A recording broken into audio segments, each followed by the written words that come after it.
राहुल गांधी ने आदिवासी छात्रों के प्रदर्शन को लेकर मुख्यमंत्री देवेंद्र फडणवीस को पत्र लिखा है। बीजेपी ने राहुल को जवाब देते हुए उनसे सवाल ही कर दिए। महाराष्ट्र बीजेपी ने पोस्ट करते हुए लिखा है कि जिन आदिवासी स्कूलों के बच्चे प्रदर्शन कर रहे हैं उन्हें कांग्रेस नेता चलाते हैं। कुछ दिन पहले जांच के दौरान एक आदिवासी स्कूल में लड़कियों के बाथरूम में दरवाजा तक नहीं मिला।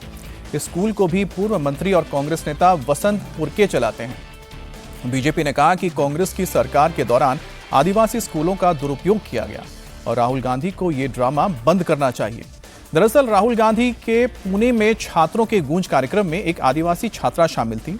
उनसे मंच से राहुल गांधी के सामने अनशन पर बैठे छात्रों के बारे में बताया था और अपनी शिकायत लिखित तौर पर राहुल गांधी को दी थी, जिसके बाद राहुल गांधी ने आदिवासी छात्रों की मांगों को लेकर सीएम फडणवीस को यह लेटर लिखा।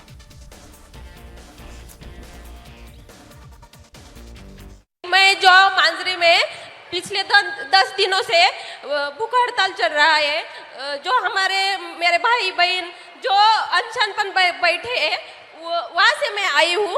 तो मुझे कहाँ बैठे हैं? मांजरी में, पुणे में ही। अच्छा, और क्या कारण क्या है? जो हमारी मांगे हैं वो इसमें लाई है। मैं आपको आगे बोलो। तो हमारी मांगे है कि हमें शिक्षा चाहिए और मैं आपको मराठी में समझाऊंगी ताकि ताकि मेरी बात है वो अकेली निशा की नहीं है, वो सब ट्राइबल स्टूडेंट की है, पूरे देश की है, पूरे महाराष्ट्र की है। इसलिए मैं आपको मराठी में बात करके बताऊंगी। अब राहुल गांधी ने जिन नियमों पर सवाल उठाए हैं वो जान लीजिए क्या है। राहुल गांधी ने कहा कि नए नियम के तहत 30 साल से अधिक उम्र के लोगों को इन छात्रावासों में प्रवेश नहीं मिल सकता। ऐसे में कई छात्र प्रभावित हो रहे हैं। राहुल गांधी ने छात्रावासों की स्थिति पर भी चिंता जताई है। राहुल ने कहा कि कई छात्रावास असुरक्षित हैं और वहां पर भोजन, स्वच्छता तथा चिकित्सा सुविधाओं की कमी है। राहुल गांधी ने महिला छात्रों से जुड़े एक नियम पर भी आपत्ति जताई है। राहुल ने आरोप लगाया कि लंबे वक्त तक अनुपस्थित यानी कि हॉस्टल में नहीं रहने के बाद लौटने वाली छात्राओं को गर्भ अवस्था परीक्षण यानी कि प्रेगनेंसी टेस्ट समेत कई तरह की मेडिकल जांच से गुजरना पड़ता है। अब इसे छात्राओं की गरिमा पर हमला राहुल गांधी बता रहे हैं।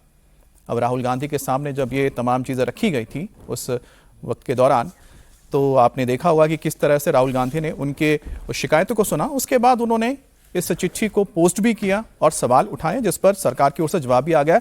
हमारे साथ स्टूडियो में 2 हमारे बहुत ही खास मेहमान भी मौजूद हैं। हमारे साथ वरिष्ठ पत्रकार अजीत द्विवेदी जी हैं, साथ ही साथ हमारे साथ शांतनु गुप्ता जी हमारे साथ हैं। शांतनु जी, आपका बहुत बहुत स्वागत है। पहली बार मैं आपके साथ ये शो कर रहा हूँ।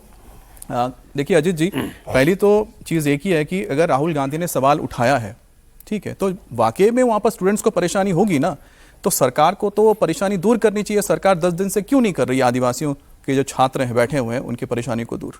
देखिए, ये इतनी बेसिक बातें हैं, इतनी बुनियादी चीज़ें हैं कि जिसके लिए राहुल गांधी का इंतजार नहीं किया जाना चाहिए कि वो आए और आकर के इसकी तरफ ध्यान आकृष्ट कराएं और तब उसके बाद जाकर के उसके ऊपर कार्रवाई हो। एक बात तो यह, और दूसरी बात यह है कि ये किसी एक हॉस्टल की बात नहीं है। ये इस तरह के जितने छात्रावास बने हुए हैं, लड़कियों के भी लड़कों के भी, वहाँ बेसिक एमिनिटीज बहुत अच्छी नहीं है। और ये आपको अब कितनी जगहों की बताया हम लोग। अभी उत्तर प्रदेश की राज्यपाल ने स्वयं जाकर के बताया एक जगह जाकर के, जिसके बाद काफ़ी चर्चा भी हुई थी इस बात की। तो हर जगह आप देखिए, राहुल गांधी बिहार में भी गए थे, मुजफ्फरपुर के एक छात्रावास में जाकर के उन्होंने ऐसी कमियां बताई थी। तो ये छात्रों के साथ, छात्राओं के साथ जो बेसिक एमिनिटीज की कमी है, इसको दूर करने के उपाय किए जाने चाहिए। और ये शिक्षा के साथ जुड़ी हुई बेसिक बात है। शिक्षा ही नहीं, मतलब जो स्टूडेंट्स के छात्रावास हैं उसके अलावा जो ऐसे यूथ हॉस्टल्स भी हैं, जो युवाओं के लिए भी छात्रावास हैं, स्किल ट्रेनिंग के लिए जो बनाए गए हैं, उन सब जगह इस तरह की समस्या है। तो ये समस्या राहुल गांधी के उठाएं, इसका इंतजार नहीं करना चाहिए। जो लोकल एडमिनिस्ट्रेशन है, जो यूनिवर्सिटी का एडमिनिस्ट्रेशन है, कॉलेजेस के एडमिनिस्ट्रेशन है, उसको इन सब चीज़ों की मॉनिटरिंग करनी चाहिए।